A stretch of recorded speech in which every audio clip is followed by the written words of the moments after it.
All right, so we are week 6 and step 6, which is Tahara.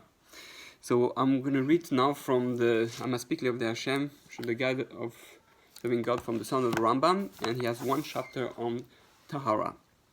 He said like that: you should know that regarding acts of worship, there are many different types of religious people.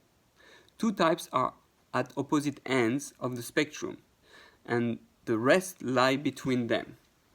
At one extreme is the totally insincere person. An example of this is someone who keeps Shabbos and avoids Chametz on Pesach, but only because he fears that witnesses might testify against him and effect punishment. So you're only from because he's afraid that people are gonna, say things, or that he wants to go to Gehinnom. So it's pure fear. If he could be confident that such would not occur, he will desecrate the Shabbos and eat Chametz on Pesach.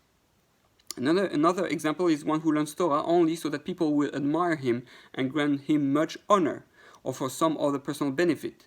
And another example is one who undertakes extra prayers and prostrations and wears tzitzis and tefillin constantly just so he will be considered a chassid. And people will say, oh, he's a from person. So it has to be really for oneself, not for one's rebbe, not for one's parents, not because he's used to, but because he really wants to. Otherwise, you're not on the level of Tahara. Our sages call this manner arrogance. They curtailed it and were wary of it, saying, we suspect arrogance. So they called those who fulfill the mitzvahs in this manner followers of the Torah shelo lishma. So you don't do things because of Hashem. You do things because you don't want to be into trouble. On the verse, those who perform them, the mitzvahs, gain great wisdom. They expounded, this is only true if the mitzvahs are done with the proper motives, not if they are done with ulterior motives. Such hypocrites will be better off unborn. This teaches that those who are flowed with hypocrisy accomplish nothing. So it's a danger today where there are a lot of from people who are only from because of the social pressure, because that's how they were raised and all that. And all of it's not healthy. It's shelo lishma. And everyone has to choose for himself to every day in a way. It's every day we say Asher bachar banu mikol ha'amim, right? We chose the Torah. Hashem chose us because we made that commitment and we want it. I want it. I desire it. I want to do the mitzvot. I want to learn Torah because I love you, God. I want to be close to you. And very often, sometimes we debate and I don't want to feel guilty, so I'm not doing it. That's also shelo lishma. It's about how I feel about it. In this way, it's so important to really fall in love with God. We have to fall in love with God. We have to fall in love with serving Him and really get to the point where I'm excited.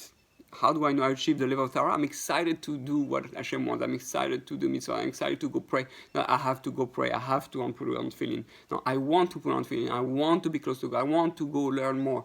I want to know more about God. I want to know about who He is. I want to get closer to Him. And that's what He wants. So I'm not worried about what the body wants or my emotions, my ego wants, but about what my soul wants. My soul wants to be attached to Hashem.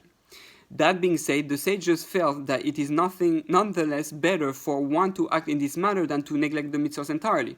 So still say it's better to do them and not to do anything because I'm not doing it for the right reason. So why should I stop everything? No.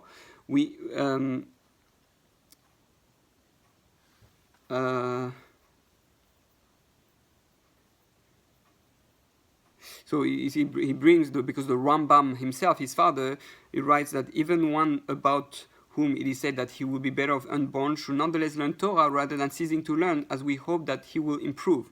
The goal is you're going to eventually turn and change and do things the right choice. The Ramchal also says that whenever we learn or do mitzvah, there's a spark of holiness that that is activated, and that little bit of holiness might open him up and change him. But we have to be aware of it. You can't rely on that your whole life, otherwise it's going to be bad. You're going to have a bad morning when you wake up in heaven and realize that everything you did was not really for Hashem. It was really for you not to feel bad or not to go to hell. It's like as if he didn't do anything. So we want the things to count. We hope that he will be drawn to a more proper manner, as they said, from doing the mitzvahs with ulterior motives.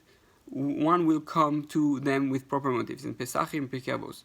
Yet the truth is that as long as members of this group do the mitzvahs only superficially, and their outer self is not at all a reflection of who they really are, like I said, it has weird choices as who I am, what I want to do, nothing connect to anybody else. They are similar to those who have abandoned the mitzvahs. So once one leaves one's home, and once leaves one yeshiva, one needs to start doing things because I want.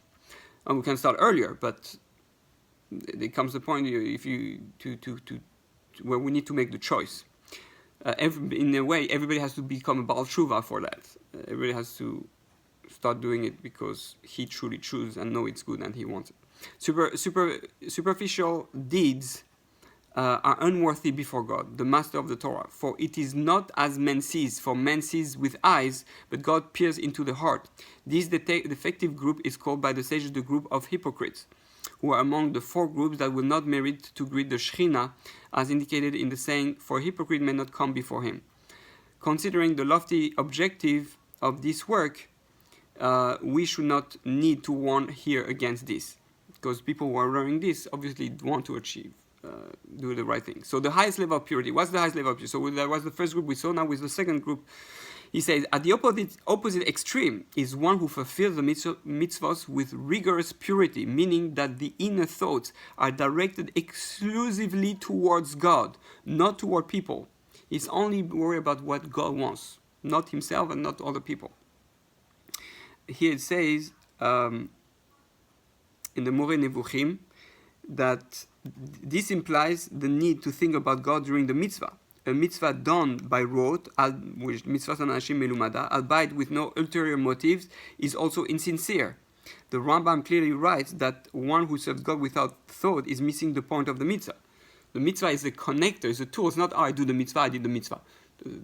I do the mitzvah because I want to be close to God, because I want to learn more about God, I want to change myself, I want to grow. So if I don't think of God when I do the mitzvah, I'm just doing the mitzvah, I'm brushing my teeth, I'm putting on tefillin, then there's no point of doing the mitzvah, technically. So if this person will sense the power, that others attribute to him religious devotion and reverence of God, and accordingly grant him great honor, while deep down his true self somewhat contradicts that impression, he will be fearful and apprehensive before God, who knows the truth. On the other hand, if he would sense that people consider him to be deficient and superficial in his observance, while inwardly he is firmly with God, he would not be concerned. So, if people look at me and think, oh, it's not such a tzaddik, but I truly know why I'm doing things, even I look less religious than people, but I know what I'm doing is right, it's for Hashem, it's with the right intent, because sometimes it's better to do less with right intent than more without good intent, that's what you saw, then it's okay. But if people say, oh, he's such a tzaddik, wow, tzaddik michacham, but you know inside that you're not there yet, and they call you like that, you should you should be worried. Basically, you should worried because you know it's not true, and you have to run away from that type of compliment and stuff like that. And positions, go sit in the front of the shul or stuff like that. You have to be careful. That is why one of our sages may my portion in the next world be with one who was unjustly accused. One of our sages say that one want to make sure that when I go to Olam Haba, my place is rightfully my place, and not I don't want to find out that that was your place, but you faked it. So this does not imply that a religious person should deliberately arouse suspicion against himself. Yeah, you're gonna say, I don't keep the mitzvahs, I don't do anything, I'm such a rasha. No, don't do that. That's lying to yourself, speaking lashon about yourself, and it's not true. So to the contrary, they warned us and said, a person should satisfy people's expectation just as he needs to satisfy God's expectation, as it says, and you shall be clean of suspicion before God and Israel. So people should think you are doing the right thing also. But should know what you do and what you not do. But you should do what's necessary for people not to have a bad eye on you. No maris ein, that's where it comes from. And make sure that you're not suspicious to God and to Israel, and that will help you also do it with God. Obviously, if people, push you to be a better person, that's also good. Rather, the meaning is that if one is proper inwardly and outwardly, he should have no cause of concern, even if evil people falsely suspect him of the opposite. He says evil people. There's always evil people who suspect you of, she's not from enough, she's not doing this or that you don't care. Regarding inward purity, David said, examine me, God, and test me. Inspect my thoughts and my heart. He also says, stretch me and know my heart. Search me and know my heart. Examine me and know my thoughts, and similar statement. It's something like we should say for ourselves to be able to grow and feel that I'm always speaking to God about myself and trying to work on being constantly clear with what one is doing. When I use the term rigorous purity, describing his highest level, I meant that not only should the deeds be performed purely for God and not to impress others, but they also should be done out of pure love and in order to fulfill the requirement of subservience to God. In other words, one should do a mitzvah solely to follow God's command, because this is the way we express subservience to Him, as it says, and remember that you were a slave in Egypt and guard and perform these commandments. One should not perform the act because he anticipates a reward for it. So I shouldn't want because of Olam Haba. If I truly love someone, I love my spouse, so I do whatever she wants because I'm happy to do this. I want her to, that's how I show her love. Although God will truly and certainly reward, since He is keeper of the covenant and the kindness, for those who love Him and keep His mitzvahs. Even if you want a reward, you're still gonna, you want the reward that the Father, you did something for your Father, you want the reward, so okay, but it's not the highest level. One also should not serve God due to fear of punishment, not because of fear of punishment, although on the level of TAHARA. Although God will truly and certainly punish if He does not forgive the transgressors, as it says, a jealous God, for He will not absolve, and God visits the sins of the fathers upon the children.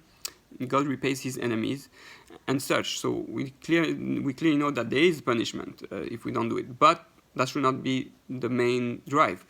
Even if, hypothetically speaking, God would punish one for obeying Him, or would withhold punishment from one who rebels against Him, one should fulfill the mitzvahs just the same. Even if I don't see I'm punished, I should still do it, right? Obviously, it should not, depending on that.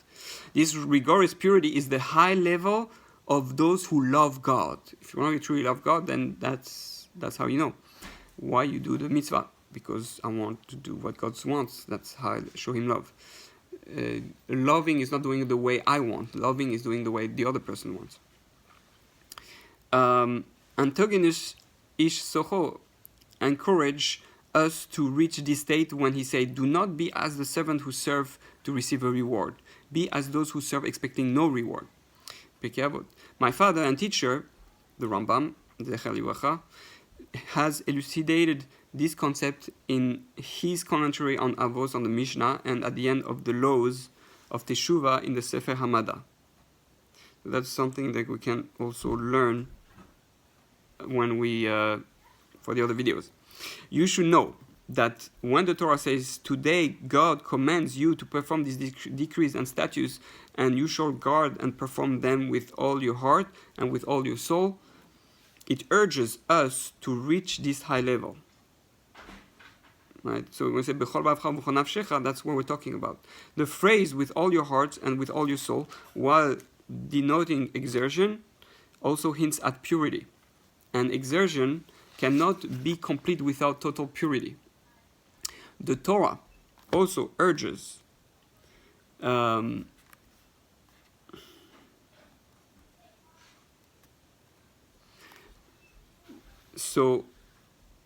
says here as a note, these are two separate points. First, serving God with the whole heart implies pure intention, b'chol vavcha, and b'chol nafshecha. Second, one cannot dedicate all of his energies to God if he has personal interest. B'chol nafshecha, it's like my whole life. I serve God b'chayai, with my life. So my whole energy is directed towards that. It's not that I do a mitzvah once in a while, I learn Torah once in a while. It is my whole goal of my day is connected to that. So the Torah also urges us toward exertion and purity in our love of God. As it says, love the Almighty your God with all your heart and with all your soul. These are the same words found in the later verse regarding mitzvot. And you shall guard and perform them with all your heart and with all your soul. Understand this, internalize it, and work on it. Then you will reach it with the help of God. Okay, there's one more little piece, which is called intermediate levels. Those who are those between the two opposite extremes. So we saw the ones who do things the wrong way and the ones who do it the right way. The one similar to the hypocrite is one who, while carrying out the mitzvahs, combines the intent to serve God with the intent to draw benefit, such as honor from people. An example is one who studies Torah not only in order to understand and know the essential ideas and actions, but also to gain glory, respect, and the like. So it's a mix. I want to serve God, but also I'm going to push myself because people are looking at me and I want people to say, wow. Our sages have warned against this intention, saying, do not make them, words of Torah, a crown for your honor or a spade for providing food. So the one whose intentions are nearly pure is one whose religious acts are performed due to fear of God's punishment, though without fear of harm from people, due to anticipation of God's reward, though without desire or benefit for humans, such as honor. So this type of person is called a fearful servant of God. Okay, so even he cannot be considered totally pure, because if he could be confident that God would not punish him and he would despair of any reward, his good behavior will vanish. So it's conditional. You're affected by that, but not only that, but if you will not have these ideas, you will not do it. So it's not yet purely because you love God. Consequently, he is not as pure as the loving servant described earlier, though he is similar in that his actions are not performed for the sake of public display. With an understanding of the aforementioned types of intention, you can evaluate the various types of mindset that are combinations of this intention, for we have explained the primary categories: love, fear, and total insincerity. Understand this concept and work on it, then God will protect you from hypocrisy and help you to attain purity. So we have to try not to be a hypocrite and be inside like we are outside, and God willing, and ask God for help constantly, and God willing will be pure. Pure meaning transparent. My outside is exactly like my inside. So that applies also in the way we dress. If I dress, with a big kippah or with a long beard or a hat or a payas or black and white or whatever it is, I can't dress like that if I'm not deserving. My Rebbe said that in the yeshiva of Slobodka, where his father was and grandfather, you were not allowed to have a beard and wear a hat unless you were married and knew Shas and stuff like that. So you don't display like such a I'm a big rabbi like that if if you're not on the level of on certain level. Because if everybody already has the bir olah, everybody looks like a tzaddik, but on the outside, but inside they're far from that, and it's dangerous because you feel it's not pushing you, it's not honest, and it's like you're faking yourself and other people. It's a type of lie. All right, may we all achieve Tahara, purity, God willing.